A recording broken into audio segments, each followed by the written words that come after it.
so grand. From the reaches heights to Tour de France, you conquer every land with courage and resilience. سلام كم تكونوا كبرات تغطات TCM إكسترا شو لتوزينا سبورت حزنا لكم كريمنا لنا مكتتا لكم بخبرنا عدم شامبيون عالم رواندا كسازم كخبدن نيو للعاقم يو بنيام جرماي قدامي علامة عود ميلان سان ريمو يو بنيام جرماي عبال بيلجماي كلب انتر مارشعو سالسي مدرقة تور دي فرانش كتاش 4 بنيام جرماي بسلو معمدن فلما جيزيا بها جرافيك اب رواندا سكاي شامبيون قد مشكلة تعلم عبتو در ساتيفكا كزازم كبير مقانون اتود در نعوزم بتن كم زي كونن غليصو كم زا قدي مستقلص شامبيون عالم كتاش 25 كاب 21 كساب 28 تمسكر مبرواندا يتكتما جيلاغي كسالسليو تود دراب رواندا مهلاون كبدت نايت مودادر صرغيان ابتن تقدد مشكلتا مكفالات فطير مهلاو يزنكرلو بركز ولس دراميت قد مشكلتا شامبيون عالم ابتا ببول كاغامت محدر هاجر ككيات تمدي بمهلاو حقوسات يكونون توتي زلو ناي صرغياو درنت كخوا افريقاون ابغز وكوينو زحلفو زفرح مودادر بوتا يتسريعو اتي مودادر بوتا 275 كيلومتر زرغح زلو كنو تقددن تاب غعزوم كساب على 5000 برخ زلو برخ كديبون كقدود يوم ببرتعن بدهنت ناي تسريع زلو ودراب متاونه تودد كعوتلو زخل تقردمتي او رقد كتسفر مستعتت كينيو كلتسس تقردمتي زقصلا يكونن ادي كوخم افريقيا ايرتران بنيام كرمايون تقونن توددر نكمو زامسلو تقردمت زمتن كم زي كونه باغو قليصلو چامبيون علم رواندا زي حتون عيك حتوني زيدلي حتو يو للعاقمي زخونه صوتايو چامبيون علم افريقيا كايد مهلاو افريقيا عب امن كورنايو توددر ابز كونه جبرول زي كل صوتاي كبل دما بنيام كرماي نبرت عنايت مودادر بوتا قليصو اتغص قد مشكله افريقيا خون كيلو زلو بنيام كرماي توددر نوع زطعم كاب زي مخانو استبغساب توددر مستافن زي مستام زخونه زچنو ነገር ከም ዘለኡን ወሲኹ ገሊጽዩ بنيام مغلصيون اب رواندا يكيد بحده كوينا كنرينا بتوددر كهلو دليت ايو كهلون كفتني عينت وددر نخزازمون كبيديو نابرو افريقا غن عب عدديو ناب رواندا تقعيسكا كاب صوتا وصاتون تخونه ترغم زيبل يو ناي كل غزي شوتو يبلوصو زيت مزغابيو اگرن اب توددر كهلون ترا حتيتات نبرغص اب توددر نخصاتف كخيدي بول كيغنا اب توددر كيد كساتف اگداس خوني يسمع عنن يكبل مستي سبورت ذات تبالت مع كنزينا بزكايدو قلمتت غليصو اسلطان انتر مارشون تايك فيزبيكون ناي بينام سمع مغلص يو السلطان مغلص يو كان بينام غرماي زعمسل ناي كلاس يقدر تقردماي ابزلو لغزي كم زعينت وددر اب افريقيا مود ابو كنا عيمسلنن بوزحت كيلاتاتني حد معلت ودرات ناب افريقيا كل زي شكرو كلتوي سلسه تقردمت نتوددر كعوتلو زخلو تقردمت يرلقو سلازي كم زعينت وددر مقماطو نقدم مشكله افريقيا صباي كونن بينام دراب زور حترك تطرطارتا غاطيمو مهلداو قرص كفتا زفطريو نالباتا چامبيون عالم قند علامات كون نيروا السلطان بينام كم غز قدم مشكله افريقيا متن حلافنت وسيدو ابتودر بزونه يكون مقد كساتف ايكبو اندو تبايلو بتحتدلو دما او وساني او زونه مريح تراي كلون نيو بنياب چامبيون عالم كزور تدديو يكديو انا كن طرطارتاتلني بغب دما طرطارتاتين كن بنيام زحغز هيكونن زعبو تراي زيكونس بزعبا زمص چامبيون عالم نيو مس مونتريال كتشعشعشن ناو تسابوين كتشعشعشن شوعتنا بزوت عمتا چامبيون عالم تكون بتخلول مدب كتلو لكا زي مشكلتا صبو هيكونن بيندرو ورحتر بزطرطارتات مهلاو زسكفيو نالبات كن چامبيون عالم كتشعشعشن كان دعلام وكون نيرو قبل سلطاني زربو دم ديمو كابزين اتات بينام كرماي كيوصانا تابي ابال بيلجماويت كلب انتر مارش زغونه تقدرماي نايرو معمت ودر كامنا يزحلف عمتا بستفلي ملك تداليلو مهلاو دحر مغلاز كام ميلان سان ريمو قداي كون كام عوات قداي تارجيتو ناي زعمت ودر قانو غليصو بنياما مغلصيو زعمت استفلي مدلاوي مريص زلقو كامنا يزحلف عمتات نعل صبوق مجمار كون لين تسفا يغبر زمالت غن كله مولو تغير مالت ايكونن ميلان سان ريمو تاጫፍ ላማና ጌርና ይናት በጊስና ዘልና عم قديمه غرودات كم سان كسمع عن سمعت نيرني ስለዚህ ድማ ይና حجا ማየርኳን ጅምር ዘልና ድሕሪዋ አባል ጋር ፈካአቱ ይክእለ ትሬንዋን ዳርቲኮ ግን ጽቡቅ ናይ ወዳታ ምርአዩ ኒው اي زحلف عمت ودراز يكبدين يرو عميا بوجي بزبل صوايتا يزو الى ابكساب كندتي بقلطفنا بودي بايفلطن استرفو تقدم زحش خوينم قريبوم وي مارساب تودرا لا كم غانتا دمانه تودرا صقام غبرو يوم ناي موني منت وددر ميلان سان ريمون عيطعم وددر يزبل سميعتات لني ስለዚህ ድማ ይብሉ ደረጃ ማዕሪ ዘለኹ ክልከል ይጹ بنيام برما ولا قازياده عمو مناش كودات يكون ابز حلف ودات كن اب حطير اقباب زلون ودات سناف كم زي يكون مسكريو كم امنتو دما اتي اب تران زكرنا يواني منت وددر كعوتلو كم زخل امنت يحديرو زلو ابز حلف حصر تعوتات نميلان سان ريما بشكوار مع زغون تقرن كعوتلو هنا تعزيم ناو بنيام وانت مساسال تاريخ دغم يخليو ابز غيزين وددر ميلان سان ريما كبيت كيرو كم زلو اتوم ناي عقبنا كلاسين كيلاتات نزي بززو ورغاغصا نتي عقب استخان متن كخبد ويفتنو مهلاو ميو زمان دما ከም ታሪክ ፖካቻ ዝኣመሰሉ ዓቅብ ናይ ምድያብ ዓቅሚ ዘለዎም ተቀዳደምቲ ንከም ቢንያም ግርማይ ቧን ኣርትን ያስፐር ፊሊፕሰንን ዝኣመሰሉ ናይ ሽኳ ተቀዳደምቲ ክሳብ ምዛም ውድድር ምስኦም ክውዕሎም ተመሪፆም እቲ ዝከፍሉ ዋጋ ንጡር ስለዝኾነ እዮም ስካቶታት ሪሮመቶም ናይ ሽኳ ተቀዳደምቲ ብኣግኡ ካብ ውድድር ወፃኢ ክገብርኦም ዝመርፁ ቢንያም ኣብ 2022 ንፍርማ ግዜ ኣብ ሚላን ሳን ሬሞ ኣብ ዝወዳደሩ መበል 12 ተታሒዙ ውድድሩ ዛዚሙ ነይሩ ኣብ ዝሓለፈ ክልተ ስታፊኡ ድማ ምስ ቡፃ ሳሳብ ምዃኑ ሕንፃፅ ረጊፁ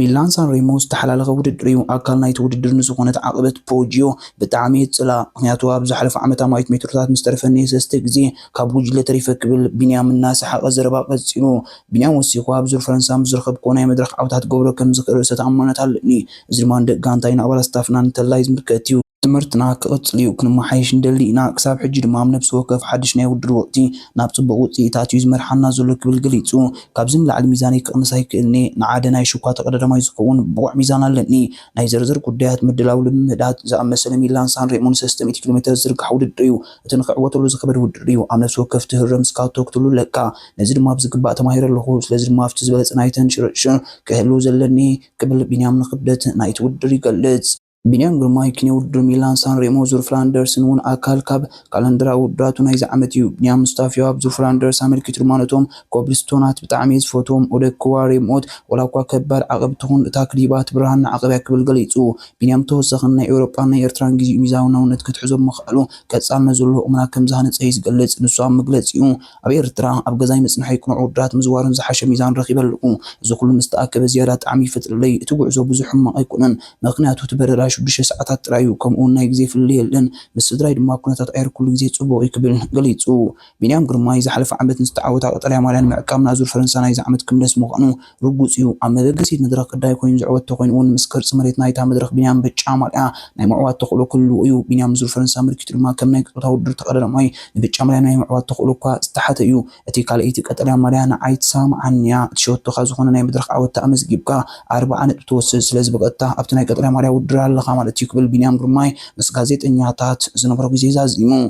ሳንቶስ ቱር ዳውን ኣንደር ናይ ፈለማ ናይ ውድድር ቱር መልክዕ ዘለዎ ውድድር ናይ ዝዓመት ዝኾነ ሳንቶስ ቱር ዳውን ኣንደር 31 ጥሪ ድሕሪ ምጅማሩ ንሽዱሽተ መድረኻት ክቕፅል እዩ ኣብዚ ውድድር ድማ ክልተ ኤርትራውያን ተቀዳደምቲ ሄኖክ ሙሉብርሃን ናትናኤል ተስፋፅዮን መምስ ክለባቶም ብምዃን ናይ ፈለማ ውድድር ናይ ዝዓመት ከካይዱ እዮም መርበብ ሓበሬታ ሳይክሊ ናብ ቱዴት ተቀዳደምቲ ኣብ ሳንቶስ ቱር ዳውን ኣንደር ክረኽቦ ዝኽእሉ ናይ ገንዘብ ሽልማት ዝርዝር ዘርጊሓ ኣላ እዛ መርበብ ሓበሬታ ብድምር ኣብዚ ውድድር ተሰሊዑ ዘሎ ሽልማት 100,000 ፓውንድ ምዃኑ ብምሕባር እያ ትጅምር ብምቕፃል ኣብ ነፍሲ ወከፍ መድረክ ቀዳይ ኮይኑ ዝዕወት ተቀዳዳማይ 4,000 ዩሮ ክሽለም እዩ ኣብ ሓፈሻዊ ግዜ ወይ ድማ ብሁሉ ሰዓት ንሳንቶስ ቱር ዳውን ኣንደር ዝተዓወተሉ ተቀዳዳማይ ድማ 12,000 ዩሮ ክሽለም እዩ ኣብ ነፍሲ ወከፍ መድረክ ምስ ቀዳሞት 20 ኮይኖም ሕንፃፅ ዝረገፁን ኣብ ነፍሲ ወከፍ መድረክ ኣብ ናይ ግዜ ውድድር ምስ ቀዳቱ 20 ዝስርዑ ተቀዳደምቲ ድማ መዓልታዊ ዝወስድዎ ገንዘባዊ ሽልማት ክህልዎም እዩ በዚ መሰረት ኣብ ናይ ግዜ ንቀዳይ 12,000 ዩሮ ንኻልኣይ 6,000 ዩሮ ሳልሳይ 3,000 ዩሮ እናበለ ክሳብ መበል 20 ተርታሒዙ ውድድሩ ክዛዝም 300 ዩሮ ክሽለም እዩ ኣብ ነፍሲ ወከፍ መድረክ ንቀዳማይ 4,000 ንኻልኣይ 2,000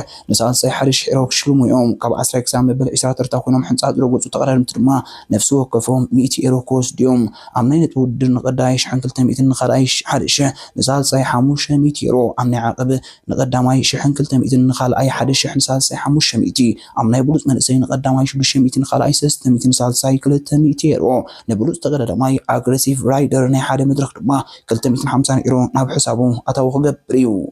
40 እንስሳታት ምኾንኩ ሃላንድ ኣጥቃዒ ማንቸስተር ሲቲ ኤርሊንግ ሃላንድ ተጻዋታይ ኩዕሶ እግሪ እንተዘይከውን ነይሩ ኣብ 40 እንስሳታት ምተዋፈረ ነይሩ ክብል ገሊፁ ኤርሊንግ ሃላንድ ተጻዋታይ ኩዕሶ እግሪ እንተዘይትከውን እንታይ ምኾነ ተባሂሉ ምስተሓተተ ብዙሓት ላሕሚ ዘለዎ 40 እንስሳታት ኢሉ መልሲ ይቡ ምስ ሲቲ ዝዓተሩ ዋንጫ ቻምፒዮን ሊግ ኣዝዩ ኣገዳሲ ምዃኑ ዝገለፀ ኤርሊንግ ሃላንድ ምክንያቱ ንክለብን ንዓይን ናይ መጀመርታ ስለዝነበረ እቲ ዝዓበየ ሕልሚ ኣብ ገብረ ዝረኣኸሉ ስለዝኾን ክኢሉ ብዙሓት ሪክ ዘመዝገበ ሃላንድ ተንኳዓሳሱ ኣበይ ከም ዘቐምጠን ምስተሓተተ ኣይንገርኒ ምክንያቱ ክስረቓኒየን ኢሉ ዑመር መርሙሽ ንክለቡ ተፋኒዋ ናይ ማንቸስተር ሲቲ ክፅምበር ናብ ስምዕ ዝበፅሐት ከዓይ ኢንትራክት ፍራንክፈርት ዑመር መርሙሽ ትማል ምሸት ደገፍ ተፋኒዩ ትማል ምሸት ኢንትራክት ፍራንክፈርት ኣብ ሜዳ ቦሩሲያ ዶርትመንድ እንግሊዝ 2-0 ከም ዝተዓወተት ይፍለጥ ግብፃዊ ኣጥቃዒ ዑመር መርሙሽ ምስ ማንቸስተር ሲቲ ብናይ 5 ዓመት ውዕል ክፅምበር ተሰማሚዑ ኣሰልጣንታ ክለብ ሞኻድ ዑመር መርሙሽ ኣብታ ጋንታ ፅልዋ ኣለዎ እንተኾነ ግን ክልናሞ ዘለና ክብል ርእይቱ ይህቡ ደገፍቲ ክለብ ዑመር መርሙሽ ናብ ማንቸስተር ሲቲ ክፅምበር ምስ ተሰምዐ ነዚ ተፃዋታይ ሓጎሶም ገልፁ ተራእዮም ኣብ ሌጀንድ ኣብ ክለብ ማንቸስተር ዩናይትድ ዝለዓለ ቦታን ክብርን ካብ ዝወሃቦም ነባራት ገዳይም ተጻዋቲ ሓደ ዝኾነ ዴኒስ ሎው ኣብ መበል 24 ዓመቱ ዓሪፉ። ኣብ ታሪክ ክለብ ማንቸስተር ዩናይትድ ካብ 1962 ክሳብ 1973 ተዘካርን ነባርን ግዜ ዘሕለፈ ብሉጽ ተጻዋታይ ክኸውን ከሎ ብ237 ጎላት ካልኣይ ዝበዝሐ ሸቶ ዘመዝገበ ክለብ ማንቸስተር ዩናይትድ እዩ። ድሕሪ 1958 ሓደጋ ኣውሮፕላን ሙኒክ ማለት ክለብ ማንቸስተር ዩናይትድ ብሰንኪ ሓደጋ ኣውሮፕላን ከዋኽብቲ ደቃብ ዝተጀመረ ሓድሽ ፕሮጀክት ጉዕዞ ማንቸስተር ዩናይትድ ኣካል እቲ ፕሮጀክት ዝነበረ ክኸውን ከሎ እቲ ፕሮጀክት ዕዉት ክኸውን ተራ ነበርክቶን ዴኒስ ሎው ብቀዳምነት ይጽዋዕ። ኣብ 1974 ተዓዋቲ ባሎን ዲኦር ዝነበረ ዴኒስ ሎው ኣብ ማንቸስተር ዩናይትድ ዘለዎ ስታቲክስ 404 ፀወታታት 267 ሸቶታት 3 እንግሊዝ ሊግ 1 ቻምፒየን ሊግ 1 ኤፍኤ ካፕ ተዓዊቱ። ኣብቲ ዘመነ ዴኒስ ሎው ዝነበሩ ኮኸብቲ ክለብ ማንቸስተር ዩናይትድ ብሉጻት ተጻወትቲ ቦቢ ቻርልተን፣ ጆርጅ ቤስ ምስኦም ብሓባራዊ ኣፍ ደገ ስታዲየም ኦልድ ትራፎርድ ሓወልቲ ተተኺሎም እዩ። ግና ካብዞም ሰለስተ ኮኸብቲ ዴኒስ ሎው፣ ቦቢ ቻርልተን፣ ጆርጅ ቤስ ብሂወት ዝተረፈ ዴኒስ ሎው እዩ ነይሩ። ሕጂ ግን ዴኒስ ሎው 10 መጻወቲ ሲዕቡ። ሬስት ኢን ፒስ ሌጀንድ። ሊቨርፑል ምቁር ዓወታ መዝጊባ መሪሳይድ ክለብ ሊቨርፑል ኣብ ልዕሊ ብሬንትፎርድ 2-0 ብምዕዋት መሪሕነት ኣብ ላዕለዋይ ደረጃ ፕሪምየር ሊግ ኣናዊሓ። ክለብ ሊቨርፑል ናይ ዓወት ሸቶታት ክልቲአን ብዳርዊን ኑኔዝ ኣብ ተወሳኺ ግዜ ዝተረኽባ እየን። ሊቨርፑል በዚ ዓወት መሪሕነት ኣብ ላዕለዋይ ደረጃ ሊግ ኣብ 7 ነጥቢ ስፊሓቶ። ኣብ ካልእ ፀወታታት ፕሪምየር ሊግ ፉልሃም ሌስተር ሲቲ 2-0፣ ክሪስታል ፓላስ ዌስት ሃም ዩናይትድ 2-0 ስዒረን። ደረጃ ሰሌዳ እዘን ጋንታታት ምስ ንርኢ ቀዳሚት ሊቨርፑል ብ50 ነጥቢ መበል 11 ብሬንትፎርድ ብ28 ነጥቢ። ዝቅጽል መደብ ፀወታ እዘን ጋንታታት ቀዳም ሊቨርፑል ኣንጻር ኢፕስዊች ታውን፣ ሰንበት ክሪስታል ፓላስ ኣንጻር ብሬንትፎርድ። ባየር ሙኒክ ተዓዊታ። ጀርመናዊት ክለብ ባየር ሙኒክ ኣብ መበል 18 ፀወታ ጀርመን ቡንደስሊጋ አንጻር ወልስበርግ 3-2 ተዓዊታ። ናይ ዓወት ሸቶታት ባየር ሙኒክ ብጎሬዝካ ኦሊሰን ከመዝግቡን ከሎ ተጻዋታይ ወልስበርግ ኣሙራ ድማ 2 ሸቶታት ኣመዝጊቡ። ደረጃ ሰሌዳ ሊግ እዘን ጋንታታት ምስ ንርኢ ቀዳሚት ባየር ሙኒክ ብ45 ነጥቢ፣ ሻውዓይት ወልስበርግ ብ27 ነጥቢ። ዝቅጽል መደብ ፀወታ እዘን ጋንታታት ቀዳም ፍራይበርግ አንጻር ባየር ሙኒክ ዓርቢ፣ ወልስበርግ አንጻር ኦሊስተን ኪል። ጋነርስ ኣገዳሲ ነጥቢ ተማቒላ። ክለብ ሰሜን ለንደን ኣርሰናል ኣብ ፕሪምየር ሊግ አንጻር ኣስቶን ቪላ ገጥማ ብናይ ሓባር ዓወት 2-2 ማዕረ ተፈላለያ። ንጋነርስ ማርቲኔልን ካይ ሃቨርትዝን ሸቶታት ከመዝግቡን ከለዉ ኦሊ ዌትኪንስን ክሌማንስን ድማ ኣስቶን ቪላ ማዕረ ዝገብራ ሸቶታት ኣመዝጊቦም። ኣሰልጣን ሚኬል ኣርቴታ ኣብ ግዜ ፀወታ አንጻር ወሳኒ መስመር ዳኛ ብዝገበሮ ጥፍኣት መጠንቀቕታ ካርዲ ተራእዩ። ደረጃ ሰሌዳ ሊግ እዘን ጋንታታት ምስ ንርኢ ካልኣይቲ ኣርሰናል ብ44 ነጥቢ፣ ሻውዓይቲ ኣስቶን ቪላ ብ35 ነጥቢ። ዝቅጽል መደብ ፀወታ እዘን ጋንታታት ቀዳም ወልቭስ አንጻር ኣርሰናል፣ ሰንበት ኣስቶን ቪላ አንጻር ዌስት ሃም። ሃቨርትስ ብትክክል ብኢዱ ተንኪፎ እዩ። ኤምረ ኣሰልጣን ኣስቶን ቪላ ናይ ኤምረ ብቫር ዘይተፈቀደ ሸቶ ኣርሰናል ብሓቂ ኩዕሶ ብኢዱ ምትንካፋ ነይርዋ እዩሉ። ኣሰልጣኒ ኡኒ ኤምረ ንውሳኔ ቫር የኽብሮ እየ ዝተሃነመት ኩዕሶ ርኤ ሃቨርትስ ድማ ብኢዱ ተንኪፎ ኢሉ። እቲ ኣሰልጣን ወሲኹ ጋንቱ ኣብ ፀወታ ጽቡቕ ብዓት ከም ዝረኣየትን ምስ ሓያላት ጋንታታት ተወዳደር ከም ዘላን ገሊጹ። አትሌቲኮ ማድሪድ ስዕረት ኣጋጢምዋ። መራሒ ስፓኞች ላሊጋ አትሌቲኮ ማድሪድ ምስ ሌጋንስ ኣብ ዘካየደቶ ፀወታ 1-0 ተሳዒራ። አትሌቲኮ ማድሪድ ድሕሪ 8 ተኸታታሊ ዓወታት ንፈለማ እዋን ስዕረት ኣጋጢምዋ። ንስዒቡ ሪያል ማድሪድ ኣብ ዝቕፅል ጸወታ ተዓዊታ መሪሕነት ሊግ ክትሕዝያ። ሌጋንስ ነተን ሎሚ ዓመት ነቲ ሊግ መሪሕን ፀንሓ ክለባት ባርሴሎናን አትሌቲኮ ማድሪድን ክስዕረን ክኢለን። ክለብ ሪያል ማድሪድ ሌጋንስ ንባርሴሎና ድሕሪ ምዕዋታ መሪሕነት ሒዛ ነይራ። ሕጂ ድማ ሌጋንስ ንአትሌቲኮ ማድሪድ ድሕሪ ምዕዋታ መራሒት ሊግ ናይ ምዃን ዕድል ኣለዋ።